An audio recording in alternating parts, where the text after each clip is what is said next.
തനിക്ക് ചേർന്ന തുണ. അതെല്ലാ കാര്യങ്ങളിലും തുണയാകുമ്പോഴാണ് അവരൊന്നാകുന്നത്.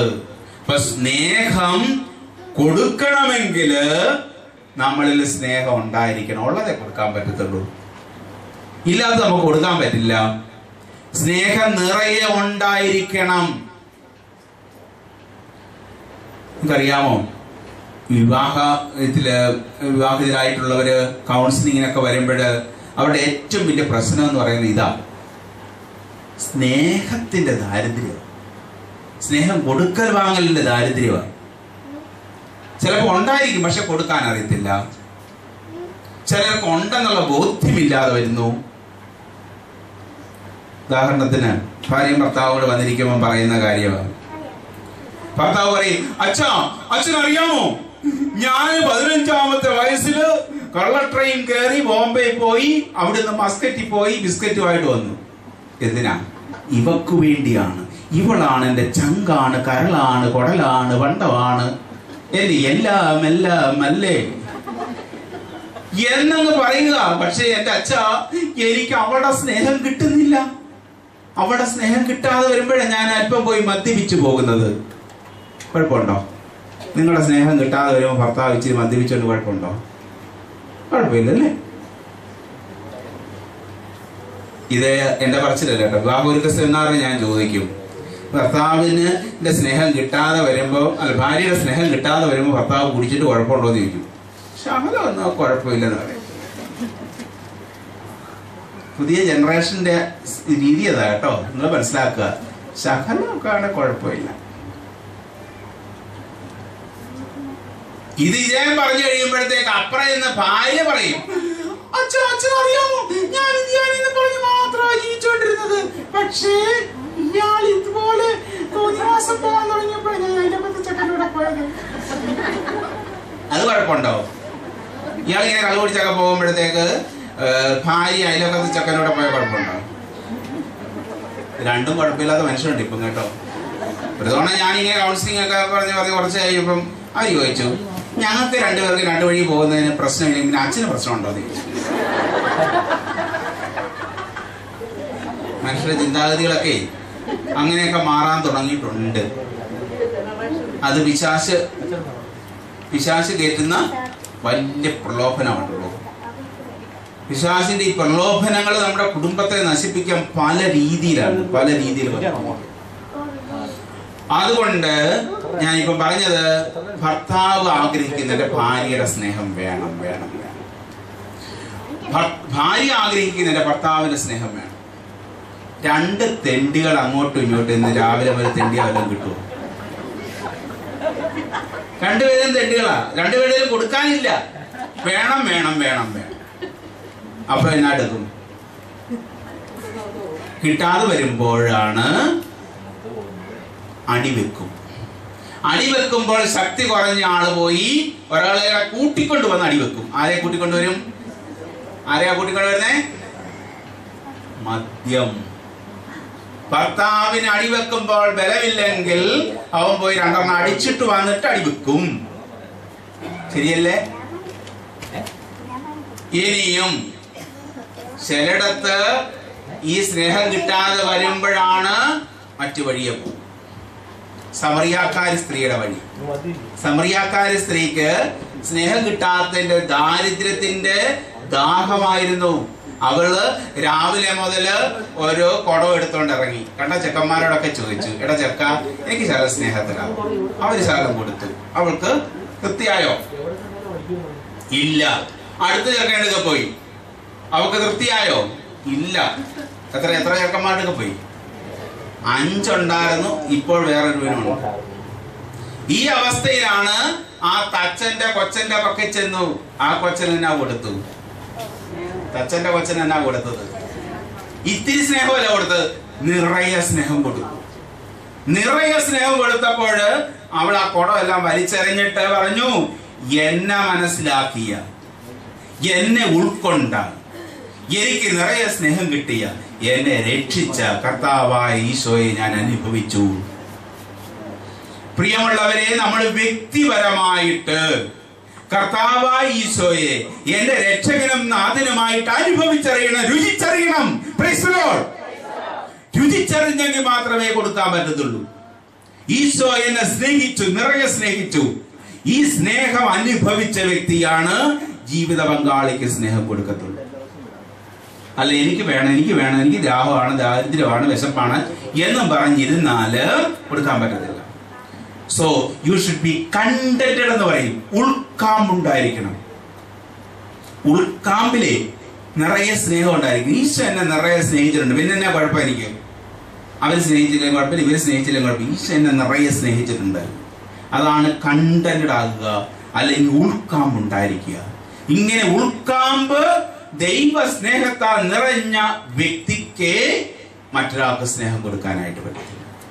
അല്ലെങ്കിൽ പരിശുദ്ധാത്മാവിൽ നിറഞ്ഞ വ്യക്തിക്ക് സ്നേഹം കൊടുക്കാനായിട്ട് സാധിക്കത്തുള്ളൂ.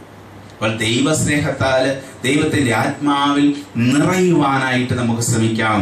കുടുംബ വിശുദ്ധീകരണ വർഷത്തില് ഓരോ വ്യക്തിയും ഞാൻ ദൈവത്തിന്റെ ആത്മാവിൽ നിറയും, ദൈവത്തിന്റെ ആത്മാവിൽ വളരും, ദൈവത്തിന്റെ ആത്മാവിനിൽ ജ്വലിപ്പിക്കും. അതിനു വേണ്ടിയാണ് നമ്മിലുള്ള തിന്മയുടെ ശക്തിയെ നമ്മൾ ഒഴിവാക്കുന്നു. തിന്മയുടെ ശക്തി ഒഴിവാക്കുന്നു മാത്രം പോരാ, പാപം ചെയ്തായിരുന്നാ പോരാ, വിശുദ്ധിയിൽ നിറയണം. നമുക്ക് പാവം ഇല്ലായിരുന്നാൽ മാത്രം പോരാ കേട്ടോ. അപ്പൊ ന്യൂട്രലാകത്തേ ഉള്ളൂ, നമ്മൾ സീറോയിൽ നിൽക്കത്തേ ഉള്ളൂ. പോസിറ്റീവായിട്ട് ദൈവത്തിന്റെ അരൂപിയിൽ നിറയുവാനായിട്ട് ആഴങ്ങളിലെ ബോധ്യങ്ങളും ആഴങ്ങളിലെ വിശ്വാസവുമാണ് വേണ്ട. ആഴത്തിലുള്ള വിശ്വാസം. അടയാളങ്ങളിലും അത്ഭുതങ്ങളും കണ്ടല്ല വിശ്വസിക്കേണ്ടത്. ദൈവം ഒരത്ഭുതമേ നമുക്ക് ചെയ്തിട്ടുള്ളൂ, ഒറ്റ അത്ഭുതം. നമ്മളെ ദൈവികരാക്കി, നമ്മളെ രക്ഷസാധ്യതമാക്കി. ഈ ഒറ്റ അത്ഭുതം മതിയല്ലോ, വേറെ പുതിയൊരു അത്ഭുതം വേണ്ട. അപ്പൊ നമ്മൾ രക്ഷിക്കപ്പെട്ട സമൂഹമാണ്. ദൈവം നമ്മുടെ രക്ഷ ഉറപ്പാക്കി. ആ വലിയ അത്ഭുതത്തെ വിശ്വസിച്ചുകൊണ്ട് ആ അത്ഭുതത്തെ നമ്മൾ മനുഷ്യന് ദൃശ്യമാകുന്ന രീതിയിൽ കുർബാനയിലൂടെ നമ്മൾ ആവിഷ്കരിക്കുമ്പോൾ, ഇതെല്ലാം വിശ്വസിച്ചുകൊണ്ട് എൻ്റെ വിശുദ്ധീകരണം സാധ്യതമാകുമ്പോൾ, ഞാൻ എൻ്റെ കുടുംബ ജീവിതത്തില് എൻ്റെ കുടുംബത്തിലെ മറ്റംഗങ്ങളെ വിശുദ്ധരായി കണ്ട് അവരിലേക്ക് ഞാൻ ആ വിശുദ്ധി റേഡിയേറ്റ് ചെയ്യുകയാണ്, പ്രസരിപ്പിക്കുകയാണ്. അത് വളരെ വ്യക്തമായിട്ട് നമുക്ക് കാണാനായിട്ട് സാധിക്കും. കുടുംബത്തിൽ ഒരാള് വിചാരിച്ചാല് കുടുംബം മുഴുവൻ വിശുദ്ധിയാല് പ്രശോഭിതമാക്കുവാനായിട്ട് സാധിക്കും. ഇപ്പോൾ നമ്മൾ വ്യക്തിപരമായിട്ട് നമ്മൾ വിശുദ്ധി വളരുക, ആ വിശുദ്ധി പങ്കുപെടുക. ഇനി മറ്റുള്ളവരിലും ഒരു പോസിറ്റീവ് ആറ്റിറ്റ്യൂഡ്. നമ്മുടെ കേരളത്തിൽ നഷ്ടമാകുന്ന ഒരു കാര്യമാണ്. പായസം വെച്ചാലും അതിനകത്ത് മധുരമാണോ എന്ന് സംശയിക്കും എന്ന് പറഞ്ഞാൽ എല്ലാത്തിലും ഒരു നെഗറ്റീവ് കാണുന്ന മനോഭാവം നമ്മുടെ സമൂഹത്തിൽ വ്യാപിച്ചിട്ടുണ്ട്.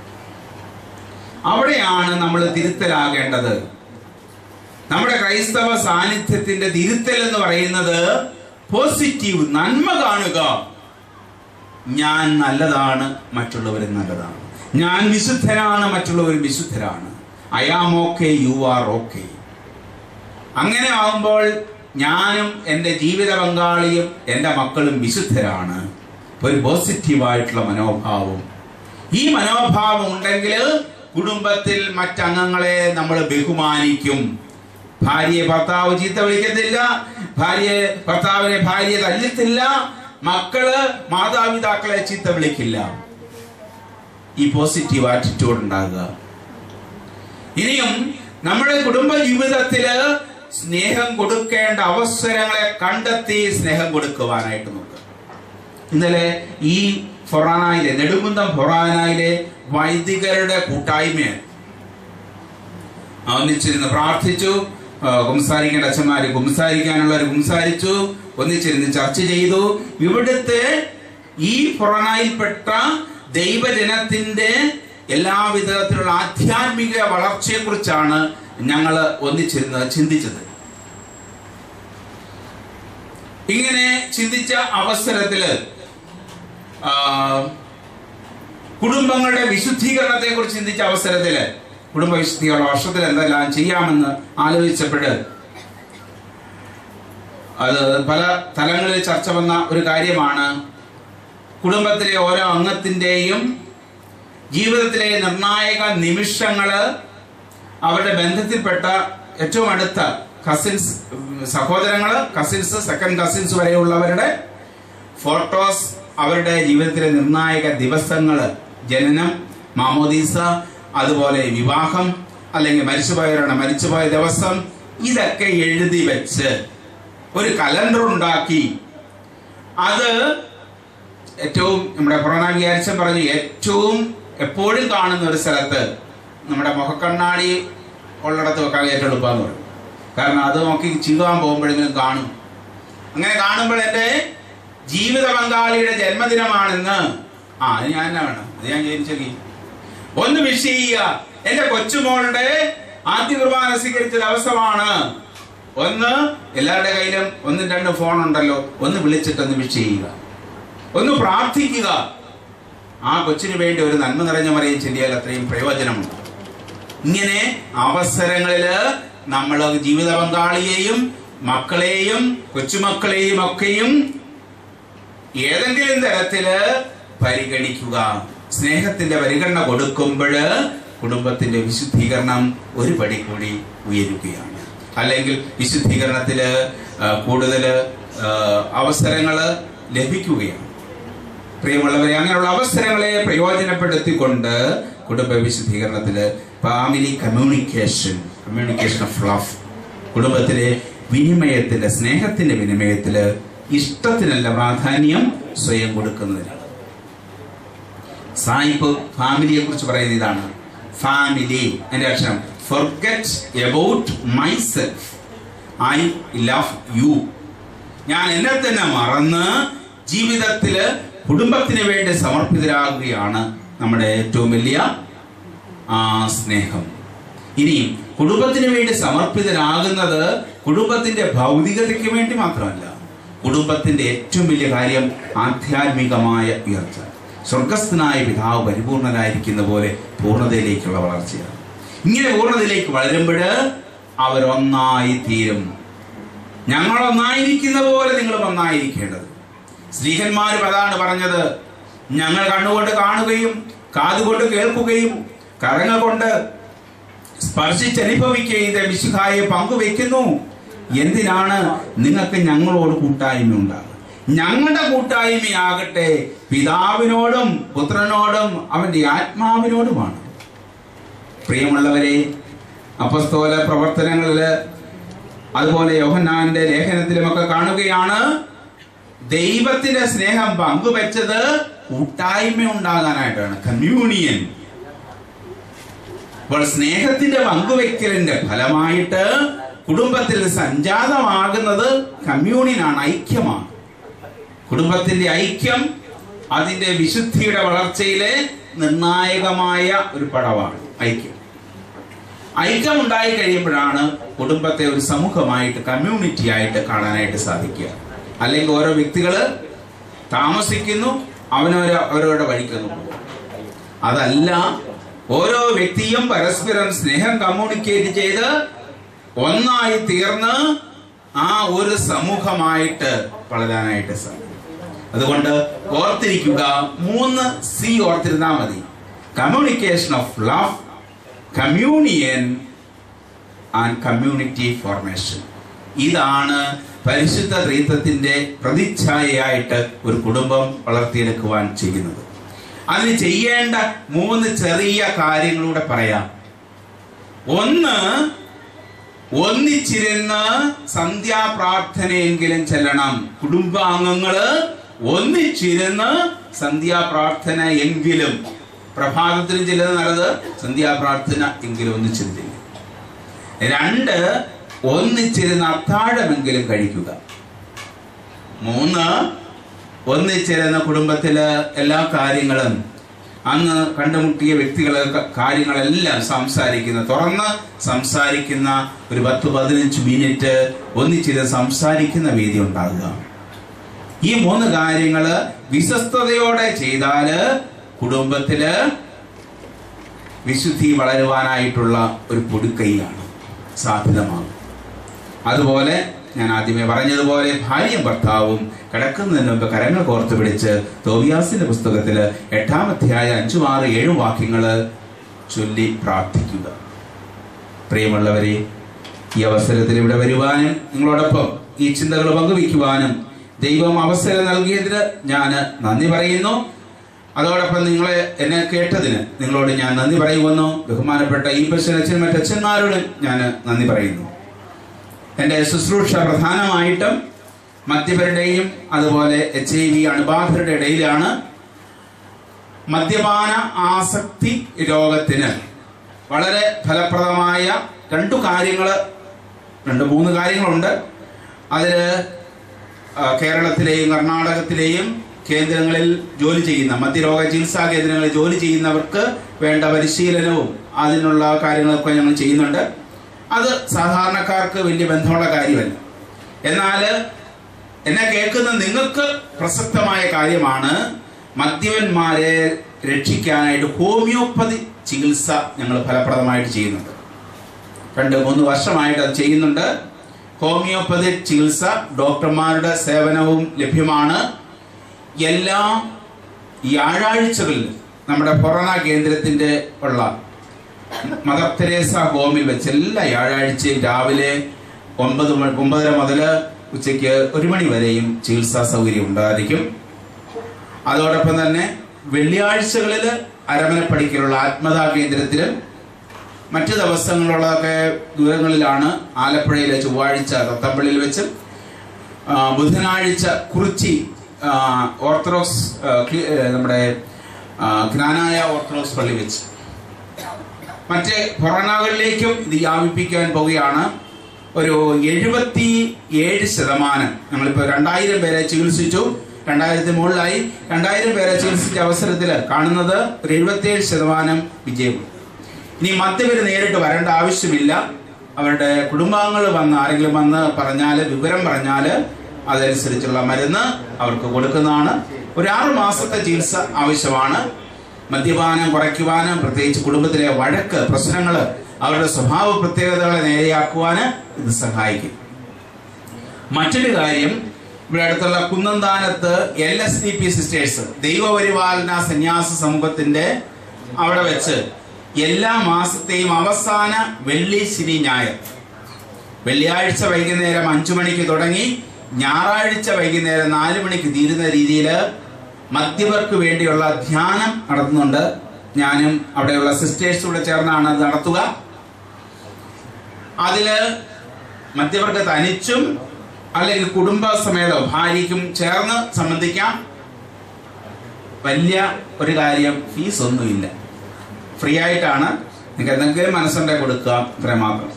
അതുകൊണ്ട് ഈ 2 കാര്യങ്ങള്, ധ്യാനം അതുപോലെ ഹോമിയോ മെഡിസിന്, ഇത് 2ഉം മദ്യപരെ രക്ഷിക്കാനായിട്ട് വളരെ ഫലപ്രദമായ മാർഗമായിട്ട് ഞങ്ങൾക്ക് അനുഭവപ്പെടുന്നു. അതുപോലെ തന്നെ നിങ്ങൾക്ക് ആർക്കെങ്കിലും നേർച്ചയായിട്ട് HIV അണുബാധിതരായ കുട്ടികളെ ദത്തെടുക്കണമെന്ന് തോന്നുകയാണെങ്കിൽ 1 വർഷം 6000 രൂപ മുടക്കിയാൽ മതി. അങ്ങനെയുള്ള കുട്ടികളെ 1 വർഷത്തേക്ക് ദത്തെടുക്കാനായിട്ട് സാധിക്കും. അങ്ങനെ താല്പര്യമുള്ളവർക്കും ചങ്ങനാശ്ശേരിയിലെ ആത്മതാ കേന്ദ്രത്തിലോ എന്നോടോ നേരിട്ട് ബന്ധപ്പെടാവുന്നതാണ്. അങ്ങനെ അനേകം പേരുടെ സഹായം കൊണ്ടാണ് HIV അണുബാധിതരായ അല്ലെങ്കിൽ അണുബാധിതരുടെ മക്കളെ നമ്മൾ സംരക്ഷിച്ചുകൊണ്ടിരിക്കുന്നത്. പിതാവും പുത്രനും പരിശുദ്ധാത്മാവുമായ ദൈവമേ, ഞങ്ങൾ അങ്ങേ ആരാധിക്കുന്നു, സ്തുതിക്കുന്നു, മഹത്വപ്പെടുത്തുന്നു. ത്രിത്വൈക ദൈവത്തിന്റെ പ്രതിച്ഛായയായി കുടുംബങ്ങളെ അവിടുന്ന് രൂപപ്പെടുത്തിയല്ലോ. ഞങ്ങളുടെ കുടുംബങ്ങളെ നിന്റെ സന്നിധിയിൽ ഞങ്ങൾ സമർപ്പിക്കുന്നു. ഞങ്ങളുടെ കുടുംബങ്ങളെ ഞങ്ങളുടെ മക്കളെ അനുഗ്രഹിക്കണമേ, പരിപാലിക്കണമേ. സംരക്ഷിക്കണമേ. ഞങ്ങളുടെ കുടുംബങ്ങൾ പരിശുദ്ധ ത്രിത്വത്തിന്റെ രൂപത്തിൽ സ്നേഹം പരികർമ്മം ചെയ്യുന്ന കൂട്ടായ്മയായി ദൈവോന്മുഖമായി വളരുവാൻ ശക്തി നൽകണമേ. ഞങ്ങളെ ഓരോരുത്തരെയും പരിശുദ്ധാത്മാവിന്റെ ആലയങ്ങളായി വിശുദ്ധീകരിക്കണമേ. അതുവഴി ഞങ്ങളുടെ കുടുംബങ്ങള് വിശുദ്ധീകരിക്കപ്പെടണമേ. പരിശുദ്ധ അമ്മേ, നസ്രത്തിലെ തിരുക്കുടുംബത്തിന് അവിടുന്ന് മാതൃകയായിരുന്നല്ലോ. നസ്രത്തിലെ തിരുക്കുടുംബത്തെ അവിടുന്ന് സംരക്ഷിച്ചുവല്ലോ. അപ്പസ്തോലന്മാരെ നിരാശയുടെ ഘട്ടത്തില് ഒന്നിച്ചു ചേർത്ത് സെഹിയോൻ ഊട്ടിശാലയില് പ്രാർത്ഥിക്കുവാൻ ശക്തരാക്കി. പരിശുദ്ധാത്മാവിനാൽ നിറയുവാൻ യോഗ്യരാക്കിയല്ലോ. സഭയുടെ അമ്മയായ ഞങ്ങളുടെ പരിശുദ്ധ കന്യകാമറിയമേ, നിന്നെ ഞങ്ങൾ സ്തുതിക്കുന്നു, നിന്നെ ഞങ്ങൾ വണങ്ങുന്നു. ഞങ്ങളുടെ കുടുംബങ്ങളെയും നസ്രത്തിലെ തിരുക്കുടുംബത്തിന് അനുരൂപമാക്കണമേ. ഞങ്ങളെ ഓരോരുത്തരെയും അമ്മയുടെ തൃക്കരങ്ങളിൽ ഞങ്ങൾ സമർപ്പിക്കുന്നു. ഞങ്ങൾക്ക് വേണ്ടി പ്രാർത്ഥിക്കണമേ. ഞങ്ങളുടെ മധ്യസ്ഥയായിരിക്കണമേ. ഞങ്ങൾ ഓരോരുത്തരും സഭയാകുന്ന അമ്മയിലൂടെ പിതാവായ ദൈവത്തെ അറിയുവാനും അനുഭവിക്കുവാനും ദൈവസ്നേഹത്തിൽ വളരുവാനും ദൈവിക വിശുദ്ധിയുടെ പൂർണ്ണതയിലേക്ക് ഞങ്ങളുടെ കുടുംബങ്ങളെ വളർത്തുവാനും ഈ കുടുംബ വിശുദ്ധീകരണ വർഷം ഞങ്ങൾക്കിടയാകട്ടെ. യേശുവേ നന്ദി, യേശുവേ നന്ദി, യേശുവേ നന്ദി, യേശുവേ നന്ദി, യേശുവേ ആരാധന, യേശുവേ ആരാധന, യേശുവേ ആരാധന, യേശുവേ ആരാധന. Hallelujah, hallelujah, hallelujah, hallelujah, hallelujah.